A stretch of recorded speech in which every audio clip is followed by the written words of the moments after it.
जय माता दी, जय मां कामाख्या। मां भगवती जगत जननी आद्यशक्ति भवानी और परमपिता परमात्मा आपको सुखी रखे, स्वस्थ रखे, प्रसन्न रखे। ओम श्रीमन महागणाधिपते नमः। ओम उमा महेश्वराभ्यो नमः। ओम शची पुरंदराभ्यो नमः। ओम वाणी हिरण्यगर्भाभ्यो नमः। ओम लक्ष्मी नारायणाभ्यो नमः। ओम कुल देवताभ्यो नमः। ओम इष्ट देवताभ्यो नमः। ओम ग्राम देवताभ्यो नमः। ओम स्थान देवताभ्यो नमः। ओम स्थापित देवताभ्यो नमः। ओम सर्वेभ्यो देवेभ्यो नमः। ओम सर्वेभ्यो तीर्थेभ्यो नमः। ओम सर्वेभ्यो ब्राह्मणेभ्यो नमः। ओम सर्वेभ्यो ऋषिभ्यो नमः। ओम सर्वेभ्यो सिद्धाय नमः। ओम नवग्रह देवताभ्यो नमः। ओम वास्तु देवताभ्यो नमः। ओम गुरुभ्यो नमः। ओम मातपितृजनकमलेभ्यो नमः। ओम चतुष्षष्टि योगिनी देवेभ्यो नमः। ओम षोडश मातृका देवेभ्यो नमः। ओम सप्तघत मातृका देवेभ्यो नमः। ओम सप्तसागरेभ्यो नमः। ओम सप्त ऋषिभ्यो नमः। ओम सप्त नदीभ्यो नमः। ओम छम क्षेत्रपालाय नमः। ओम बम भैरवाय नमः। हम हनुमते नमः। क्रीम कालिकाय नमः। ओम क्लीम कृष्णाय नमः। ओम नमो भगवते वासुदेवाय। देव राधा ट्रस्ट सत्यवाणी चैनल।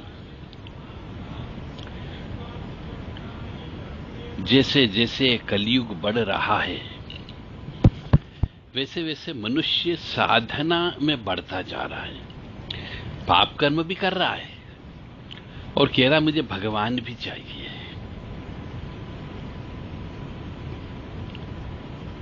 तो साधना जब भी करते हैं तो पहले तो ये स्वयं की कल्पना को हटा देना चाहिए। साधना करते समय मनुष्य में धैर्य होना चाहिए। आप सोचो कि साधना जो है 2-3 महीने की साधना कर लेंगे, भूखे प्यासे रह लेंगे, भगवान का नाम ले लेंगे तो भगवान जी आपके पास आ जाएंगे। ये अपनी कल्पना दिल दिमाग से निकाल दो। साधना करने में कितना समय लगेगा ये आपको नहीं मालूम, किसी को भी नहीं मालूम है। भयंकर धैर्य की आवश्यकता होती है, पेशेंस रखने की आवश्यकता होती है। और साधना कोई ऐसी चीज नहीं कि हर मनुष्य के लिए एक जैसा रास्ता हो। भगवान तक पहुंचने के 1000 रास्ते हैं। मनुष्य 1000 प्रकार से भगवान तक पहुंच सकता है। कोई जरूरी नहीं कि एक आपको बताए तो आप उसी रास्ते से दूसरे व्यक्ति को भी ले जा सकते हो, कोई गारंटी नहीं है। ऐसा कोई मंत्र नहीं है, ऐसा कोई विधान नहीं है, ऐसी कोई उपासना नहीं है जो हर एक मनुष्य के लिए एक समान हो और एक निश्चित समय में फलदायी हो जाएगी। ये कोई गारंटी नहीं है। आप कहोगे मुझे गणेश जी प्राप्त करना, तो जिनने 4 व्यक्तियों ने पहले गणेश जी प्राप्त कर लिए उनसे आप पूछोगे तो चारों के अनुभव अलग अलग होते हैं।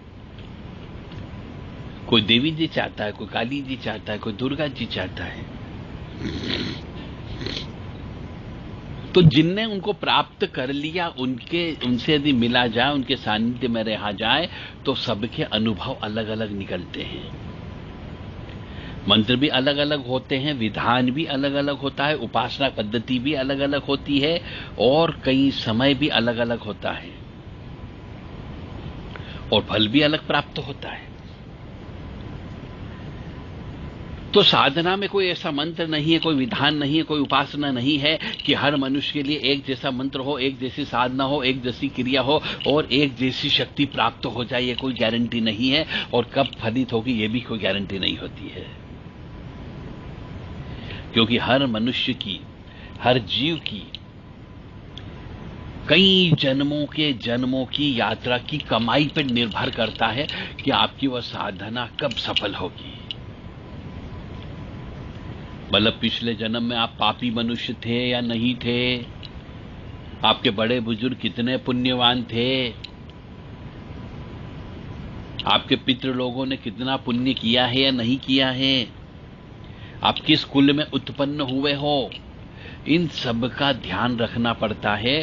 और सबसे बड़ी बात तो यह है कि आपने कितने जन्म लिए, उन जन्मों में कितना पुण्य किया, कितना परोपकार किया। और उस यात्रा में जो कमाई करी आपने, कई जन्मों की जो यात्रा करी, उसकी सबकी जीव की कक्षा अलग अलग होती है। तो प्रत्येक जीव के कर्म और संस्कार के आधार पर उसकी सबकी अनुभूतियां भी अलग अलग होती है।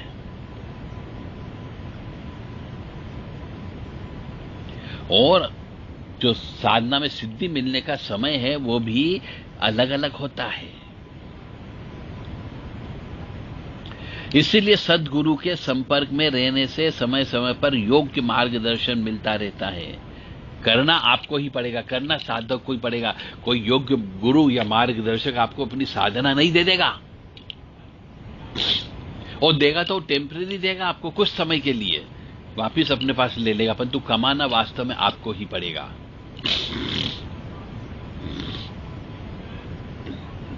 तो देव कृपा कोई बाजार में बिकने वाली चीज नहीं है, और कोई ऐसी सस्ती चीज भी नहीं है।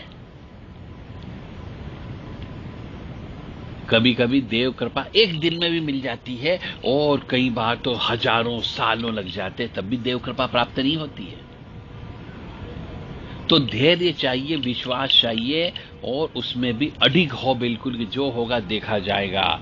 घर परिवार का त्याग करना पड़े तो त्याग देंगे, समाज का त्याग करना पड़े तो त्याग देंगे, यदि इस शरीर के ऊपर के जो तन के कपड़े हैं यदि ये त्यागना पड़े तो ये भी त्याग देंगे, यदि भोजन पानी त्यागना पड़े तो ये भी त्याग देंगे। परंतु हमारी अटूट श्रद्धा और विश्वास है तो ही भगवान मिलेगा, अन्यथा नहीं मिलेगा। तो साधना में दूसरा सबसे बड़ा पॉइंट होता है धैर्य। आप गुरु के पास जाओगे, साहब साधना कितने दिन में दे दोगे, साधना से मुझे क्या मिलेगा? अरे मैं कोई साधना थोड़ी बेच रहा हूं।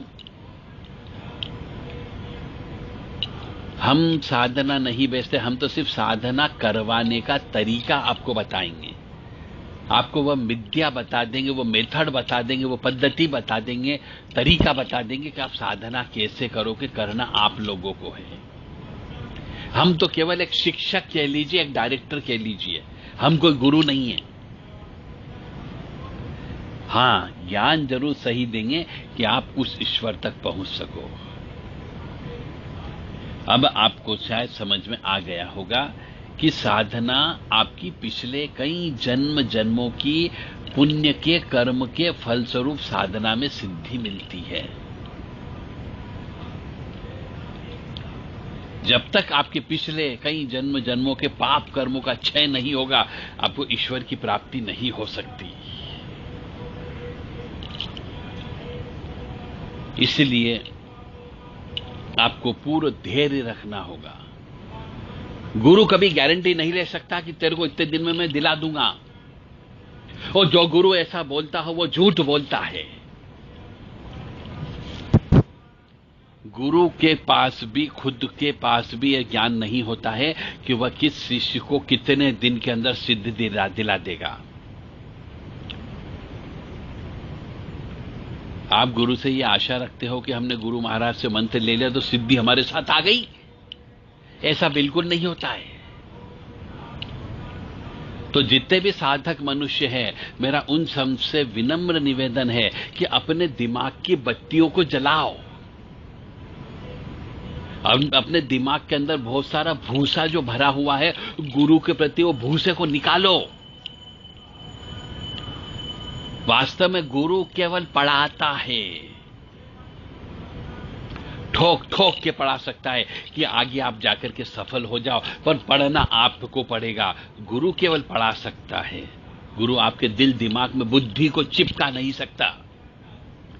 प्रयास आपको करना पड़ेगा, 4 बजे उठना आपको पड़ेगा, हवन पूजन आपको करना पड़ेगा, जप तप आपको करना पड़ेगा, संयम आपको रखना पड़ेगा, परोपकार की भावना मन के अंदर रखना पड़ेगी। काम, क्रोध, लोभ, मोह, मद, मत्सर, ईर्ष्या, तृष्णा, राग, द्वेष, इन 10 राक्षसों को दूर भी आपको ही करना पड़ेगा। जो साधक होता है उन्हें इन चीजों से दूर रखना पड़ेगा। गुरु केवल बता सकता है कि तुम यदि इन चीजों से दूर रह लिए तो ईश्वर से मुलाकात हो जाएगी। अब आप इनको कितना दूर रख पाते हो, यह आपके धैर्य पर निर्भर करता है। तो साधना कोई रास्ते चलते मिलने वाली चीज नहीं होती है, और साधना गुरु अपनी कमाई को किसी दूसरे को नहीं दे सकता, क्योंकि गुरु ने पूरी जिंदगी भर पढ़ाई की है और अभी भी पढ़ा रहा है, तो उसका जिंदगी भर का अनुभव होता है और उसका त्याग होता है। जय माता दी, जय मां कामाख्या। ओम ब्रह्मा मुरारी त्रिपुरांतकारी भानु शशि भूमि सुतो बुदश्य गुरुश्च शुक्र शनि राहु केतवे सर्वे ग्रहा शांति करा भवन्तु। ओम ब्रह्मा मुरारी त्रिपुरांतकारी भानु शशि भूमि सुतो बुदश्य गुरुश्च शुक्र शनि राहु केतवे सर्वे ग्रहा शांति करा भवन्तु। गुरुर्ब्रह्मा गुरुर्विष्णु गुरुदेवो महेश्वरा गुरु साक्षात परम ब्रह्म तस्मै श्री गुरुवे नमः। गुरु ईश्वर तक पहुंचा सकता है। गुरुर्ब्रह्मा गुरुर्विष्णु गुरुदेवो महेश्वरा, गुरु तीनों तक पहुंचा सकता है, तीनों से बढ़कर के भी है। गुरु साक्षात परम ब्रह्म तस्मै श्री गुरुवे नमः, मतलब गुरु ही आपको उस परम ब्रह्म से मुलाकात करा सकता है। परंतु जब आप गुरु ही नहीं बनाओगे, और गुरु आप किसको बनाओगे? एक तथाकथित कथावाचक को, या फिर ऐसे मनुष्य को जिसने कभी साधना ही नहीं की। ऐसे मनुष्य को गुरु मत बनाओ। हमेशा साधना करने के लिए जिसने कठोर से कठोर तप किया हो, वैसे मनुष्य को गुरु बनाना चाहिए यदि साधना में सफलता चाहिए तो। जय माता दी, जय मां कामाख्या।